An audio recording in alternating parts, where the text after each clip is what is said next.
पुढच्या महत्त्वाच्या बातमीकडे उपमुख्यमंत्री सुनेत्रा पवार यांनी दिल्लीत अमित शहांची भेट घेतली।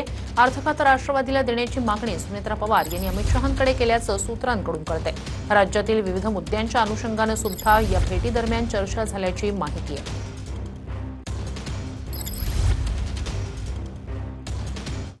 तर राज्यात ठाकरेंचे खासदार फोडल्यानंतर पवारांच्या राष्ट्रवादीच्या खासदारांकडे मोर्चा वळवण्यात आल्याची चर्चा आहे। शरद पवार यांचे काही खासदार सुनेत्रा पवार यांच्या संपर्कात असल्याची माहिती सूत्रांकडून मिळते। अमित शहा आणि सुनेत्रा पवार यांच्या भेटीदरम्यान या मुद्द्यावरही चर्चा झाल्याची माहिती सूत्रांकडून मिळते।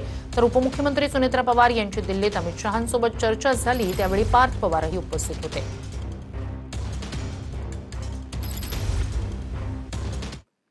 तर शरद पवार यांच्या पक्षातील एकही जण फुटणार नाही। पत्रकारांच्या प्रश्नावर माढ्याचे खासदार धैर्यशील मोहिते पाटील यांनी हे उत्तर दिले। ठाकरे गटाचे 6 खासदार जे आहेत ते फुटले आणि ऑपरेशन टायगर जे आहे ते सक्सेसफुल झाल्याचं सांगण्यात येत आहे। आणि आता पुढचा नंबर जो आहे तो राज्यात सुद्धा अशाच पद्धतीनं आपले जवळपास जे काही आमदार आहेत ते देखील फोडण्याचा डाव आहे असं देखील चर्चा आहे। उत्तम जानकरांनी त्यावर देखील भाष्य केलेलं आहे। काय सांगाल, कशा पद्धतीने राज्यातली परिस्थिती आहे?